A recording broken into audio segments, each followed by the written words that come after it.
The Three Spinners. There was once a girl who was idle and would not spin, and let her mother say what she would, she could not bring her to it. At last the mother was once so overcome with anger and impatience, that she beat her, on which the girl began to weep loudly. Now at this very moment the queen drove by, and when she heard the weeping she stopped her carriage, went into the house and asked the mother why she was beating her daughter so that the cries could be heard out on the road. Then the woman was ashamed to reveal the laziness of her daughter and said, "I cannot get her to leave off spinning. She insists on spinning forever and ever, and I am poor, and cannot procure the flax." Then answered the queen, "There is nothing that I like better to hear than spinning, and I am never happier than when the wheels are humming. Let me have your daughter with me in the palace. I have flax enough, and there she shall spin as much as she likes." The mother was heartily satisfied with this, and the queen took the girl with her. When they had arrived at the palace, she led her up into 3 rooms which were filled from the bottom to the top with the finest flax. "Now spin me this flax,"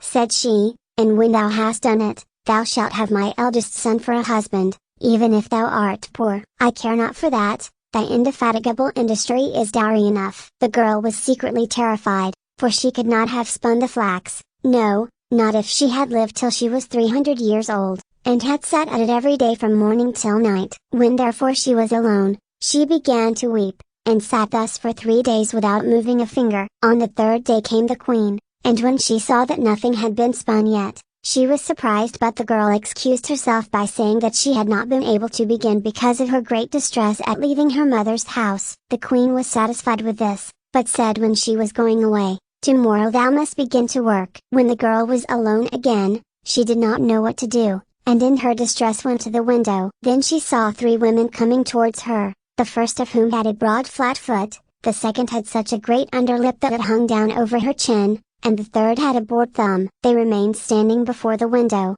looked up, and asked the girl what was amiss with her. She complained of her trouble, and then they offered her their help and said, "If thou wilt invite us to the wedding, not be ashamed of us, and wilt call us thine aunts, and likewise wilt place us at thy table, we will spin up the flax for thee, and that in a very short time." "With all my heart," she replied, "do but come in and begin the work at once." Then she let in the 3 strange women, and cleared a place in the first room, where they seated themselves and began their spinning. The one drew the thread and trod the wheel, the other wetted the thread, the third twisted it, and struck the table with her finger, and as often as she struck it, a skein of thread fell to the ground that was spun in the finest manner possible. The girl concealed the 3 spinners from the queen, and showed her whenever she came the great quantity of spun thread, until the latter could not praise her enough. When the first room was empty she went to the second, and at last to the third, and that too was quickly cleared. Then the 3 women took leave and said to the girl, "Do not forget what thou hast promised us,